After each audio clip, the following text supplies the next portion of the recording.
an absolute pleasure it is for me to be having this conversation with you specifically. There are many patients in our clinic that are memorable for different reasons, right? And you, as according to all of our practitioner team, are like, she was the go-getter, she went for it, she did all the things. And because we know how much I love that, how much we are similar in that regard. It's like Yeah. you want the thing, you go do the thing. So it's so lovely. So thank you for being here. Thank you for agreeing to share your story. And, of course, there's so much to it that will be lovely for us to talk about. But first and foremost, thank you. Thank you. Thank you. It's one of those very exciting moments. It's not 5 a.m. That's a good thing. Yeah. No, or 3. Or 3. We don't want that. But before we go and talk about the context of the 5 a.m. thing, tell me a little bit about how this whole situation unfolded. How did we get to meet? Wow. Okay, it's a long story. I'll try and make it very short. So originally, I said I have to kind of give where I was at that time. Is that okay? Yeah, of course. No, let's start all the way from the beginning. Why not?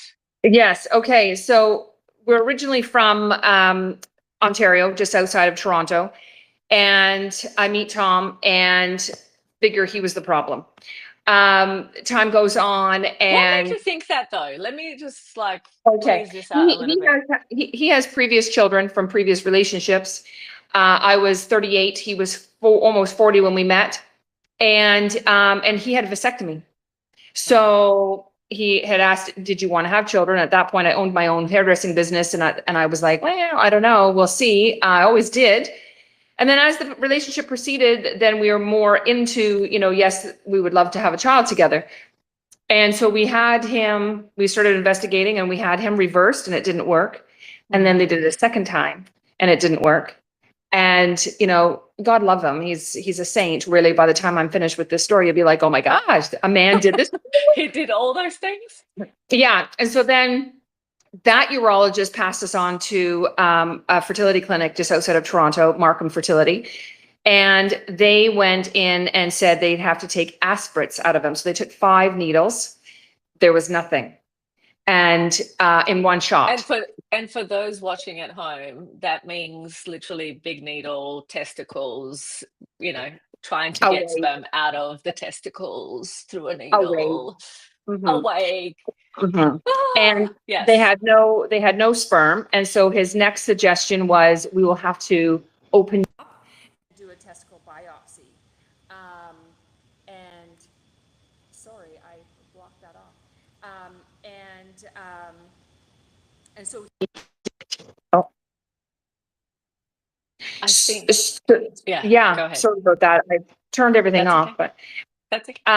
So the urologist said, because we have nothing, because what happened originally, he had a vasectomy, but the first time it was done, it was not done very well. So he had to go and get that fixed. Now, many years later, he meets me, and now we want to undo it, and it's a mess. And then we try to do it again, and it's a mess. So that leads us to why the urologist said, we may not find anything in the needles, but let's try it. So when they did the aspirates, there was nothing. And then they did a testicle biopsy that day and said, yes, we found them.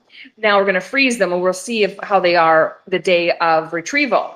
And unfortunately, the day of retrieval, they weren't very happy when they woke up. So they did another testicle biopsy. And we're not done in testicle biopsies yet. And so then he does it on the spot. I have my retrieval. We now have embryos, and we proceed. So then, next thing you know, it fails, and we had 3 failures out of that round of IVF, and I had twins, pregnant with twins, and I lost. But I can't say I had twins, because yes, I had a positive pregnancy. There were 2 that went in, but then I lost. And at that point, our lives were so busy. We're just like, okay, it's done.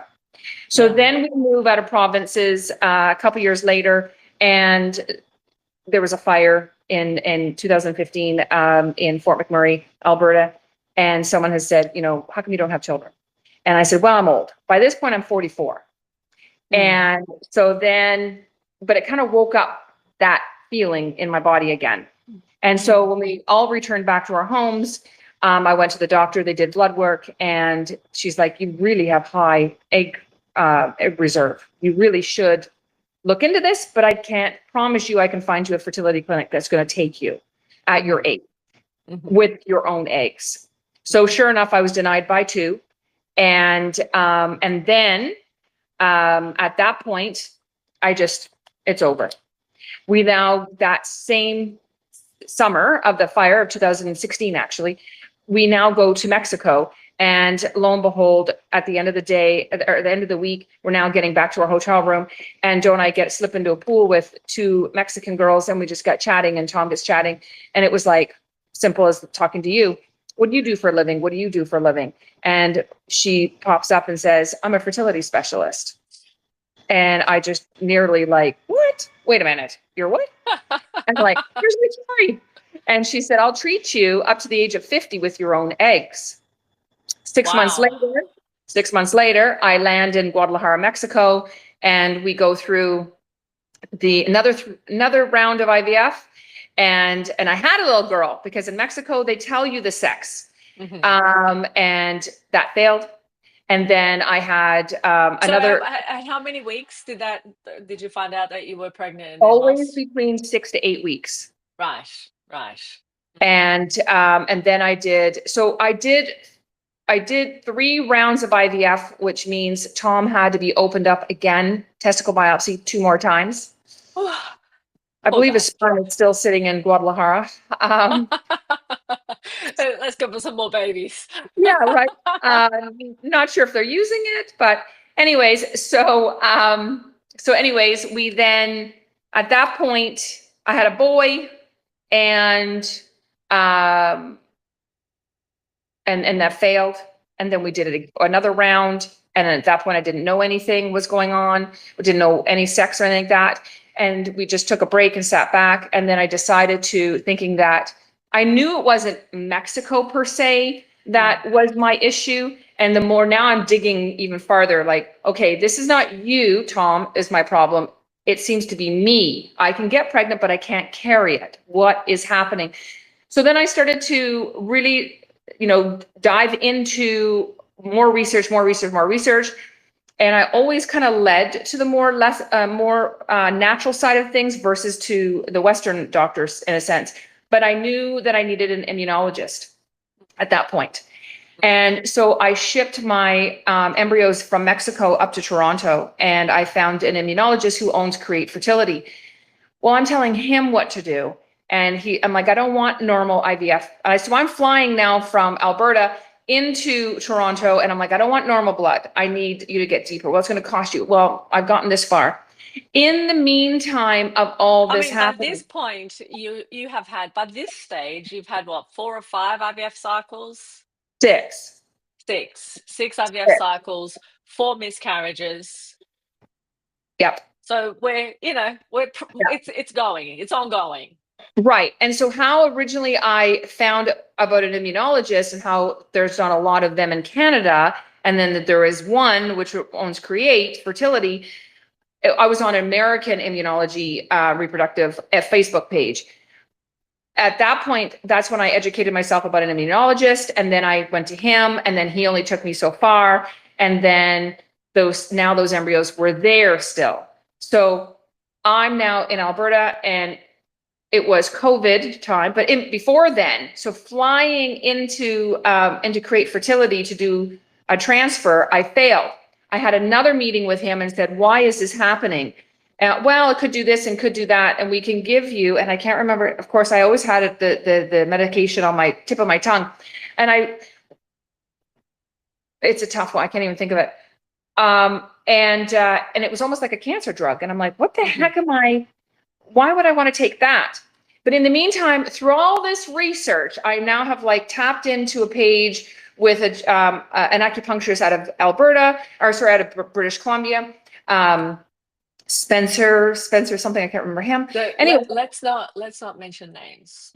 Okay. And so, yeah, so I don't know, along the emails, I ended up getting signing up to a summit. I have no idea how I did it. Then this woman out of Waterloo, Ontario, decided to do the summit. She had 27 professionals. And I'm watching every single video, and you were the third one. And you resonated out of all these people. And we're talking U of T specialists. We're talking like all rounds of the, shamanic healers, all this kind of stuff, right? You stuck out the most. And I read and looked you up at YouTube and everything I could possibly do. And then requested, and we had a meeting. And then your office sent me the booklet and whatever. And my husband, at this point, we're now back in Mexico again, having a holiday. And it was December. And he says, if you don't do this again for your final time, that's it. I'm done, he says. Oh, Tom. Listen, you haven't done anything. I'm doing it all. No, right. He's like, I'm finished. I'm at my rope by this point. He was. And then I decided to jump into it. We came back, we signed up, and then I met, I think it was Jennifer first and then Allison, and it was COVID, and I wasn't allowed to do any transfer until April. And then I had to beg Create Fertility to do a transfer on me because they didn't want me coming in out of province due to COVID. Anyhow, so the transfer was done back in Toronto again at Create Fertility. And then so I had done one and failed. And then my last one, I had worked with your program and your crowd and everyone, and then prepared. And then I got pregnant. And then because at that point we knew you had done the blood work, but because we had gone so far, we had done the blood work right away and found out that I had high natural killer cells. And that was a problem. And that's what you fixed for me. And then I became positive. Isn't that interesting? It's so fascinating to me because I get a lot of people. There's a couple of things that I want to interject here and just kind of add a little bracket to, because there's so much misunderstanding in general about miscarriages. In fact, today, the reason that this is coming to mind for me is because on Gabriella Rosa Fertility, my Instagram account, I've had so many people in the last 24 hours tell me I've had 4 miscarriages, I've had 5 miscarriages, I've had, X number of miscarriages, lots of failed treatments, etc., etc. And they're being told what people are usually told, better luck next time. It's a numbers game. Just keep trying. The reality is that when you get to 2, 3, 4, 5 miscarriages, it's no longer a matter of, all the tests look normal, just keep trying. It's a matter of, hang on a second, the right tests have not yet been done to understand what is actually not normal. Well, and at that point there, which is a very amazing, valid point, I touched with the immunologist. I'm in with an immunologist in Canada, right? And he still did not do the right tests. And isn't that interesting? It was Nipogen. It was Nipogen. That's the drug that he wanted me to take. Mm-hmm, mm-hmm. And it's fascinating to me because that variation in protocols, in frameworks, in ways of actually looking for the problem is what typically causes so much of this issue for couples, because the reason, and it's interesting because when it comes to infertility, miscarriage, failed treatments, all of these things, because in the grand scheme of general population numbers, it's a very small percentage of people who actually struggle to have a problem. The whole doesn't really kind of stop to go and take stock, right, of what's going on for that person. But on an individual level, I mean, gosh, it's your life. Look at what you had to go through. Look what Tom had to go through, right? Poor guy. To basically get to the point where, hang on, 6 IVF cycles later and however many miscarriages, like almost double digits, you haven't had a whole lot of tests. It wasn't just, I mean, we found there was so This many different things as I was the looked through, same there was, thing. yeah, THX, there AMD. was so many things, Yep, and there was thyroid, there was MTHFR, there was natural yep, killer cells, there was, you name it, and we found all of those things obviously because we know to look for them, because we don't want to leave anything to chance. We want to leave no stone unturned, so that at least people, when they come to us, they know, okay, we really have looked at every possible thing there is to look at in 2025, in whatever year we're in, yep. because we're constantly looking at, okay, what else is there?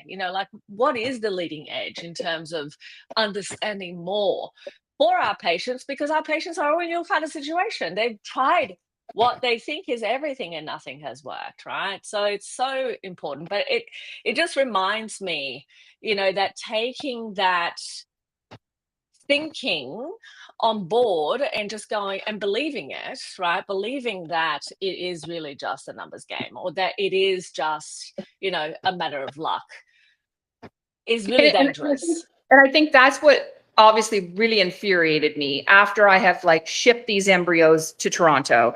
I've now flown in and out of Toronto, which costs money. And then I have someone who's like not doing, and this is your title. This is why I found you. We've had 2 meetings over video. You know what I need, you know what I want. And the ironic thing is, like, when I come across yourself and you really resonated out of those 26 or 27, professionals, you never say anything about what you do, which is, that's what you do. And when I now meet Allison, or I now meet Jennifer and then Allison, and instantly we do this blood work like that, what blew my mind was the fact that you do a test, and I want to say this, and I hope I can say this, is rejecting your partner. Oh, How can you run, all these blood works on all these couples and never do that? And that resonated with me instantly, because a girlfriend of mine, she was married and she went through a round of IVF and it didn't work. And then, she ended up with another gentleman that has 2 children with them. So it's like, there's a prime example of possibly that could have been her issue. I wouldn't know. They didn't didn't go to the extent that I did. But the fact that it was such a relief to know when you guys picked up what was really wrong. Because it's like, it's not Tom. We've done everything for him and he's okay. We got live guys. Now it's me. And it brings me back to my body. And it's like, what a huge aha moment, right? To think how nobody looks at our body. But you see, this is the really interesting thing, is that people, I mean, it's really easy as humans. We always want to find simple solutions to very complex problems, In right? fact, It's like, oh, surely there just has to be this one little thing that's getting in the way. If I only find out what this one thing is, I'll be able to have a baby and everything is going to be great. It is never one thing, never. It's always a combination of multiple factors, taking into account both prospective parents and, of course, the embryo, the lining of the endometrium, the immune system, you name it. So it's really fascinating to me, because so often what I hear all the time from people, it's like, it's my issue, or it's his issue. No, actually, fertility is a couple's issue, and it's such an important thing to remember. So, it's really fascinating. But, like, even in your situation, I mean, we also had heavy metals. We had, there were nutritional deficiencies. There were so many things that beforehand hadn't been looked at. So, of course, there will be things that are going to have an impact, even when they might be having a smaller impact, but the compounding effect of all of them combined, is what ends up leading to 100% no baby. You can have like that 2% of things that haven't been addressed, and it's only 2%. It's like you've addressed 98% of everything else, but that 2% still means 100% no baby. And that is the mind blown piece for me. Yeah. Yeah. And I will always say, right from the beginning, like after I had met yourself and the company and the ladies behind you and gentlemen behind you, is that I wish your pamphlet, or I wish people would, I say pamphlet, but again, people throw those that, I don't know. Yeah. Yeah. Should be in every fertility clinic, or I wish more people, or I wish like I have never come across another company like yourself, honestly. And I always you've say, done a lot, Tina. You of all people, you have done a lot. so I You have can't not say it enough. I can't say it enough. And I have a couple here, now that I live in Roatan, that I have a couple here that is struggling. And I'm like, don't go anywhere. You need to talk to Gabriella first before you do anything. Yeah, And you're so lovely. I feel like, if only all people in this world had cheerleaders like you, Tina, I like know, I just love you. Thank you. because it's happened for us. Yeah. Those that it hasn't happened, they want a quick fix, like you say. They, oh, I'm not getting it from here. I'm going to go here. I'm going to go here. But like I said, if it wasn't for Tom, I probably would have bypassed you, or I would have probably said, like everyone else does, after 19 IVF failures and you're so depleted, and money is the big thing. If we weren't driven by money, life would be so much easier, and for so much in saying such a thing.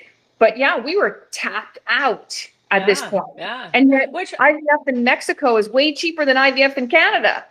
And 100%. but flying it up, I'm just very fortunate that I was able to, that I had a husband that is the way he is, that says, just do it. Just do it. Just do it.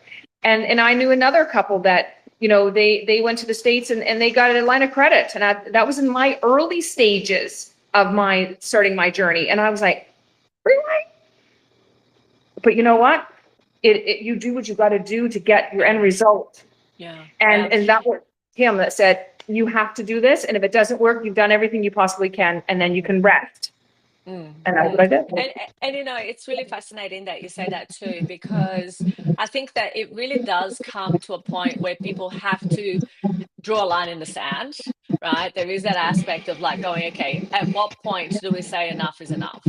And for some people, there is going to come a point where we have to make that decision. Sometimes it's because they just feel so overwhelmed and depleted and over the whole trying to get pregnant thing. And that's okay. I think that, when people ask me the question, I get this question asked very frequently, and I want to know your answer to it, because your answer, I think, is going to be really, really telling.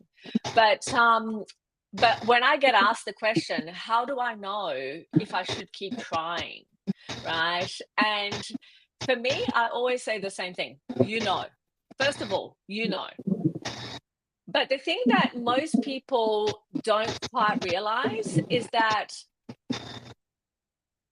if you don't feel like you are done, it's because there is still work that needs to go into that situation, right? Well, how did you kind of feel? I mean, obviously Tom was a big influencing factor, in you continuing at that next level. But how was it that, at the end of the day, a person can say anything, even if it's our husband, and we can basically go, yeah, I don't agree with you, I'm going to go and do something else.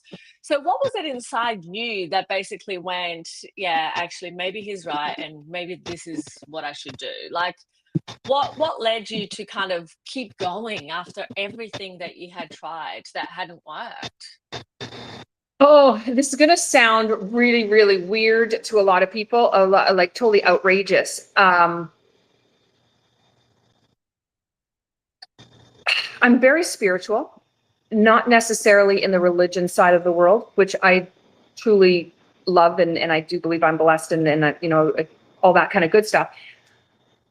But believe it or not only did I in my insides, keep going. I also had someone that's very dear to me that I always go to, very much like a life coach, and who's very, very spiritual, and would say, the problem is in your blood. The problem is in your blood. Wow. And I'm like, they've taken every ounce of blood out of my system. I don't have any more. I'm drained out of blood. And she would, it was almost like she was guiding me. She was guiding the situation.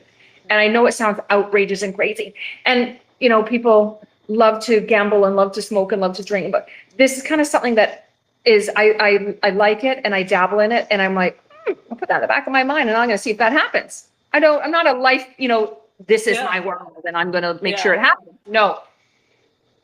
And no word of a lie, it was her that kept saying, it's in your blood. It's in your blood. And then the first thing when I met you, it was like, we're going to take your blood. And then we come back and it was in my blood. I was like, so I know it sounds. Wow, Tina, that actually gave me I know goosebumps. you're not expecting that. But honestly, I think it's a mix of science, woo-woo, all of the things. I love it. Absolutely. And of course, you stick with one and then you dabble over here to another one and another one. And they would say different things too. And they know nothing about me. My main girl, like I love her to bit. She, like I said, she's a dear friend of mine. And, but not really a friend. Like, it's hard to explain. It's almost like you and I, in a sense, we have that relationship kind of thing, but we're not in our social, we're not like that. So it's not like she knows my life. She knew nothing. She didn't know my life. Wow. I just randomly, when I decide to call and say, okay, I need you. And she's like, okay, I'm available this day. And that's it. But it was that. And it was definitely everything leading up to it. But she kind of kept giving me that push and that hope where I was like, okay, I gotta stop. I'm done. I can't do this anymore.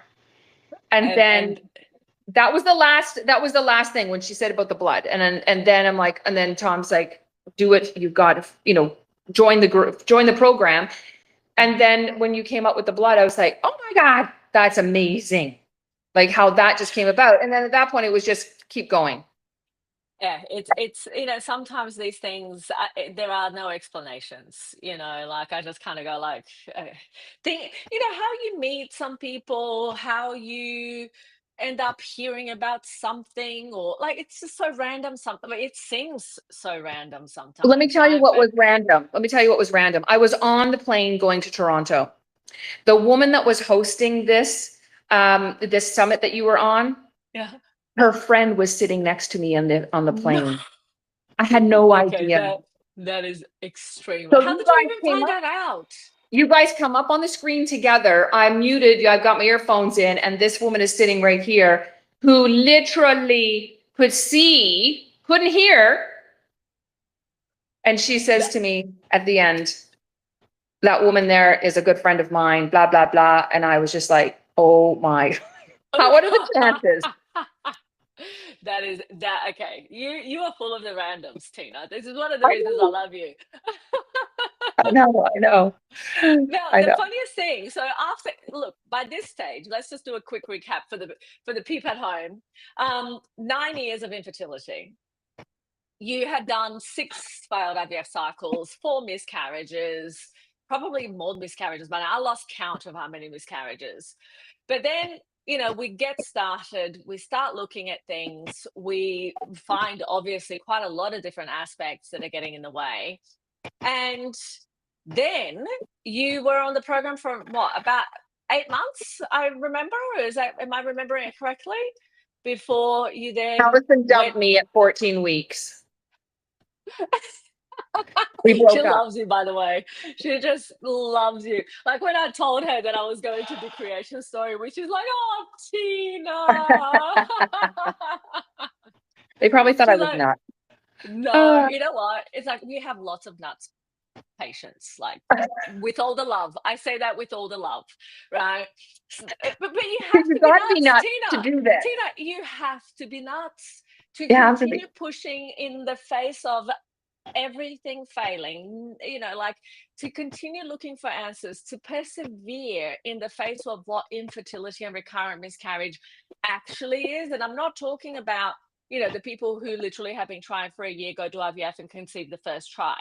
I'm talking about the types of patients I treat, which are exactly the types of you people that come to me, it's like, multiple years, multiple miscarriages, multiple failed treatments. Like, you have got to have, like me, I mean, look, this is my 7th year doing, getting my doctorate at Harvard. You've got to be nuts to do stuff like this.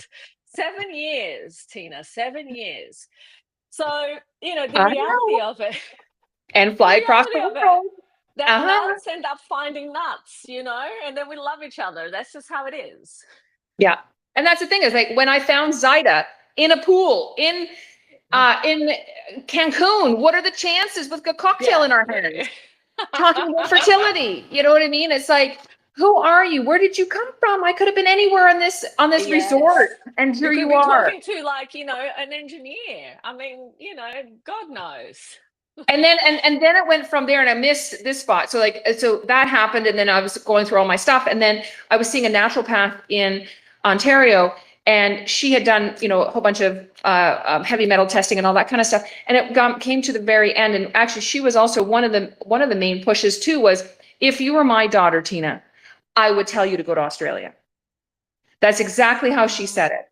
And Wow. she still follows me and still treats me even from afar and all that kind of stuff, and I love her to bits. She's wonderful.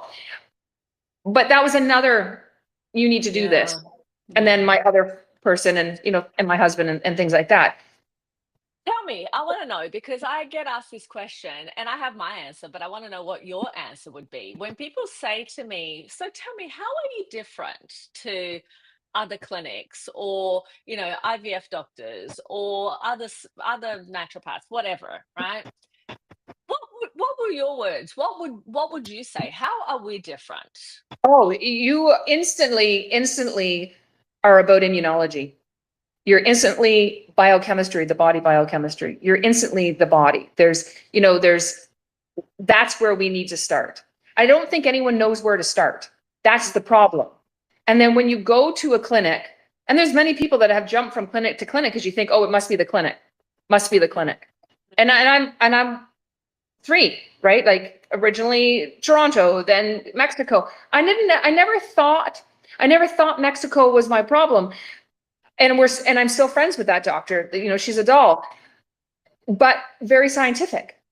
They all seem very scientific. And when I even go on to some, as you know, I've had to come off of fertility forums because I can't say what I want to say because people are so programmed on hearing or believing in, and it's like, you need to have an open mind. You need to look beyond. And the IVF doctor in Mexico, she was very scientific. She gave me prednisone, which was for natural killer cells.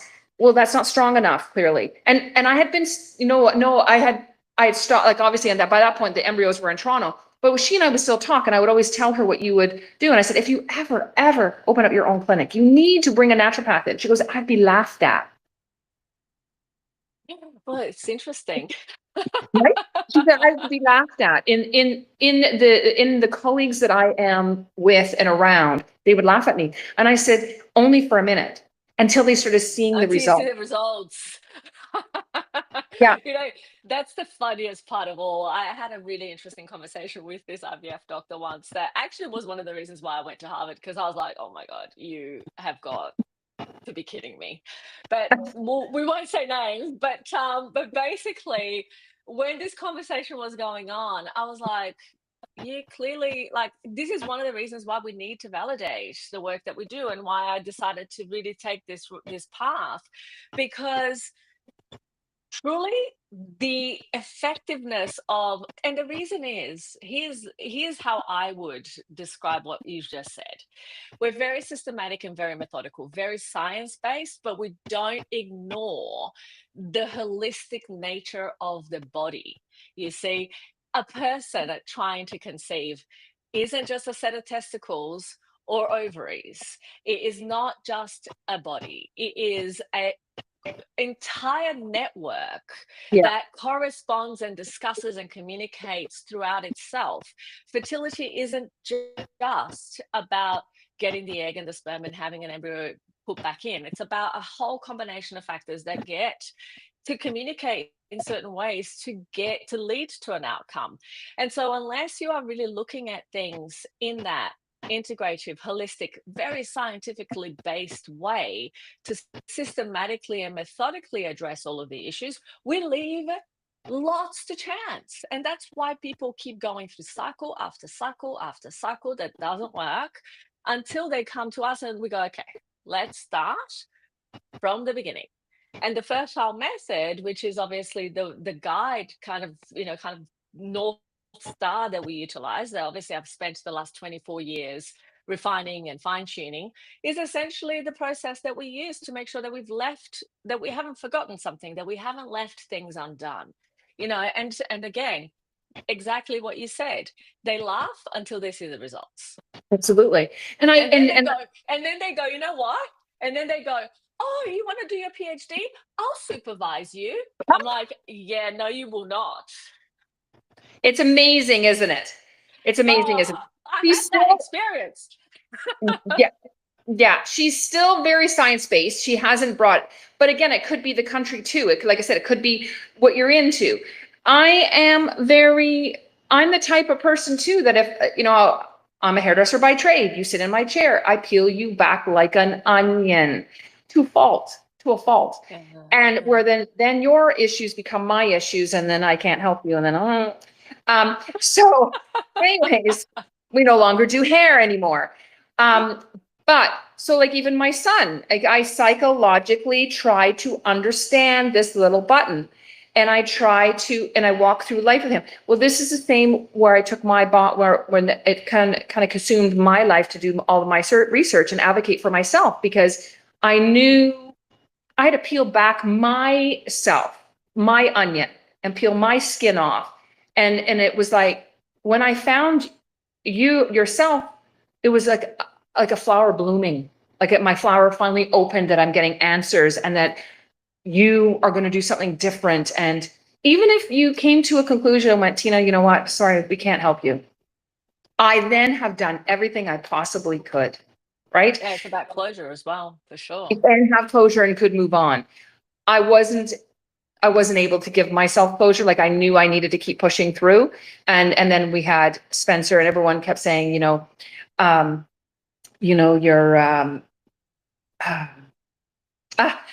this many weeks, you're this many months, you're this many. And I'm like, it's not over until this boy is in my hands. Like, I would never allow myself to, because anything could happen, right? I like brace myself, because I did in the first. When you've been through the experiences that you've been through, you are going to be way more cautious and concerned and anxious, for sure. Yeah. And then we did, you implemented the,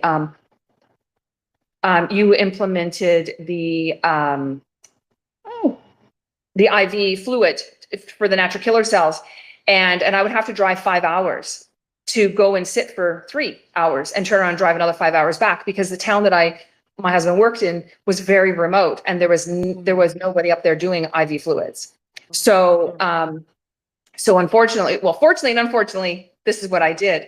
And then in the meantime, as I'm 38 weeks pregnant, about to have a baby next week, my dad is sick, and I'm driving 5 hours, 38 weeks pregnant, through snowstorms to get him to his surgery in Edmonton, and leave him there and drive back. So it was a really, really trying time, stressful time. But, we're here, we made it, and we're no longer in the snow. Yay. Right. And spoiler alert, we ended up conceiving, and Spencer is the little delightful human being that has come out of that whole experience. It's just like, it's amazing. But I want to know, because I do recall us having a conversation about this boy versus girl mom situation, so so tell me about that. Well, because the last round that I had done, we didn't do an embryo.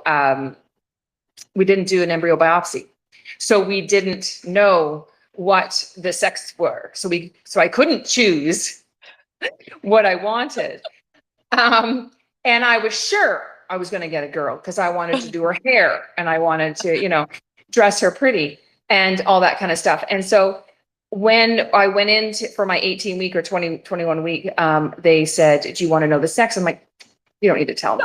Of course, I already know. I already know. And she's like, really, you know? I go, I really know. And she's like, what do you think it is? And this is the beginning. I said, it's a girl. It's going to be a girl. I know she's a girl. It's a girl.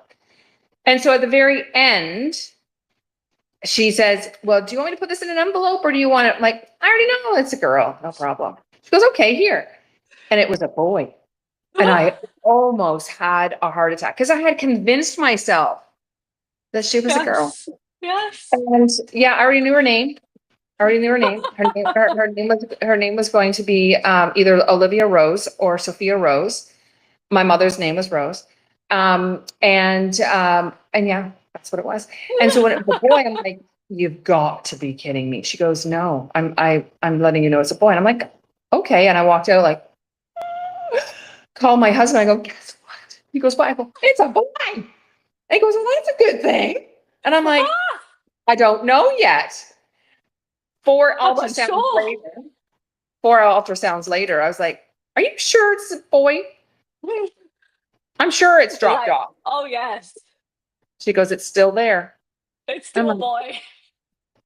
I didn't even have a boy's name. Not that you would, but you know, at my age, having a child, I should be well prepared for this. Was not well prepared for a boy at all. And I'm like, what do we do with this thing? Like, what do we do with a penis and testicles? Right? I'm like, oh boy. So anyways, he came out and here he was, still a boy. And thankfully. yeah, I know. And you know, he's a doll and people, even when I was raising him, like I tried not to put my fear on him. I tried not to, you know, I let him at 1.5 years old. He's going up the stairs to the slide and down. And I'm like, be a boy. If that's what you want to do, be a boy. You want to jump in puddles? Go. Roll around in it. Go ahead. And, you know, in Canada, the eastern part of Canada is Newfoundland. And the mothers and the women are very like, they're very careful. They love everyone. They're like, be careful. Listen. So I had these two grandmothers having heart attacks because he's going to the top. I'm like, let him be. I said, he's got to learn. He's got to learn that, you know, if he bumps his head or if he falls, mom will be there. But it's okay. Let's go. Get up. Come on. Yeah, and now he's 4 years old and we have a pool and we got water in the pool last February. And this boy can jump in the deep end and goes down to 7 feet because I used to be a swimming instructor. And he, I don't want to do that. Okay. And then he would go do it. And when it was on his terms, like his father. His turn. And now he jumps in the pool with the big boys and he's all over the map and swimming. And it's just incredible to watch him flourish. And I think, I can't imagine having a girl. I think I don't know what I would do. So, you know, it's actually, it's really funny that you say that because I remember very clearly with being pregnant with my second child, thinking the same thing. I was like, I know I had a boy obviously already. And, you know, I thought this really feels very different, you know, to my first pregnancy. This has to be a girl. And so it gets to 15 weeks and I go and have my ultrasound and I'm like, oh, it is not a girl. It is a boy. It means I'm going to be a boy mom for the rest of my life. You know? Like, not going to deal with the girlfriends. But you know, it's so funny because they are so different, these two children, that it's just like I can now understand why their pregnancies felt so different because they were just like completely different, you know, humans. And yes, Tina, we're gonna have to deal with the girlfriends. Yes, I know. We better be good mothers-in-law. Is that? Yeah, something. But you know, it's amazing because he's very much a mummy's boy at night, and he's very much a daddy's boy during the day. Yeah. And because we've had to live separately for this past year in our transition of moving out of Canada to where we are now to Rotan, it has been very difficult at times, very challenging at times, especially for him. And but he's been a real trooper. But I find, you know, that he's just, I don't know. I'm sure a little girl would be the same way too. They, you know, as long as you love them, they'll give you back what you give them. But I don't know any different. I have looked after other people's children, but and I still have a little girl. Oh my gosh, she's 40. And yeah, and another one that's like 37. And I was in their lives, all their lives, their nanny and all that stuff. and have a beautiful relationship. So at the end of the day, whatever I was going to get, I got, Yes, yes, and I yes. just love him to bits. And I'm his world, which blows my mind. You know, it's just so amazing Wonderful. to know that you are so important to someone, you know, when this Yeah, little hand yeah. comes across in the nighttime. Yeah, yeah. No, it's just it's a very special bond, and a very special relationship. And I'm so glad that your story has had such a beautiful new beginning, because it was long, it was torturous, it was difficult, it was challenging, it was expensive, it was all of the things, Tina. And so many people cannot, just because of the nature of who they are and how they show up in the world, they can't push through the things that you've pushed through. So, Yeah. it's a huge kudos to you, because it Yeah. takes a level of resilience to really keep going. And so, it's incredible, really incredible. Now, Thank you. as we transition from this moment, as we start to wrap up this conversation, this is going to be, we'll edit it really nicely, so that Spencer doesn't get to see that, he wanted to be a girl. No, that you wanted him to be a girl. Well, I think to him, gosh, I wanted a girl. Like, I'm not saying I want a girl. Like, I don't see it like that. I'm like, mommy thought you were going to be a girl, but gosh, so lucky she's got a boy. So lucky, so You have lucky. to massage these men, young and old, in certain That's it. psychological ways. That's it. They all needs their level of pampering. Yes. So, but with that said, tell me, well, actually, what is something, because we'll put this at the end of the video as we edit and make it beautiful for you. I want you to share your message for Spencer. So, like, what is it that you would like him when he's 25, 30, 50, whatever? What is it that you would like him to know from your heart to his? Oh gosh, you're gonna make me cry. Oof. I'm not prepared for that. Oh, I can't even answer that. My gosh. I want him to be the best that he can ever be, whatever that means. If he wants to do his PhD, do it. You want to be a rocket scientist, do it. Just be you. Just be a nice boy, a nice man. Be good to people, be good to animals. We talk a lot about that. I don't know. I can't even answer that. I'm grateful to have him. He's my heart. He totally has changed my life for Tell him. yeah. He's changed my life. He's relaxed my body to be who I am. So I don't have that, want and anxiousness, whatever that might have been back in the day. He definitely has filled that hole that I needed, that love that I needed. And I get it from my husband too, but don't get me wrong. This button, I'm his world, and I can't, nothing can how do I explain, get in his way, or I don't want to get in his way of flourishing. But give an example. What happened? I think your battery is running out. Yes. I'll plug us in 1 second. I had just recently, I had a teacher that just didn't like him, and he's 4, and I wasn't going to let her destroy him. In 4 weeks, I had him in and out of a new school, and the principal was like, her head couldn't believe it. She's like, "What happened?" And I proceeded, and she was in tears by the end. And I said, I won't allow, he's going to have a lot of ups and downs, and I can't protect him and everything, but I can't allow one person to, take her dislikes out on him, whether he's my child or anyone's child. I just couldn't. And I had to do what I had to do to protect him. And that's not just because I'm being an overbearing mother. No, I just psychologically know what humans can do to each other. Mhm. And I just won't allow that. Like I said, again, I can't protect him everywhere he goes, but at least I can instill in him that he's a good little fella and that, you know, he means well and he doesn't mean to be, overactive or, you know, misbehave or whatever. And so I just, what he has done for me is more than what I can give him. Oh, you've given him life, so I'm sure that Yeah. that's incredible, and it's incredibly special. Tina, for me, I just want to say from my heart to yours and Spencer's and Tom's that it's an incredible privilege to be a part of your family, to be a part of your story forevermore. And I'm so grateful when my path crosses such wonderful people like you, Wow. and I Thank you. can't thank you enough. Well, we can't thank you enough. And that's why I scream all the time, like, you need to contact, you need to do this, you need to do that.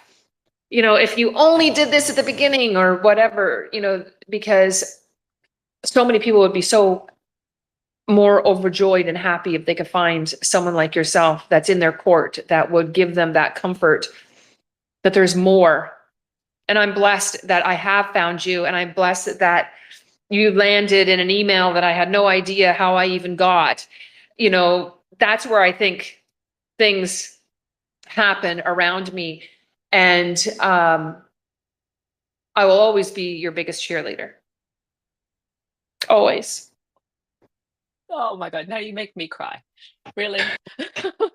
You're an amazing company and you've got amazing staff and very compassionate and loving. And I just want everyone to be able to feel that, feel the love that you guys give and the hope Thank you. right?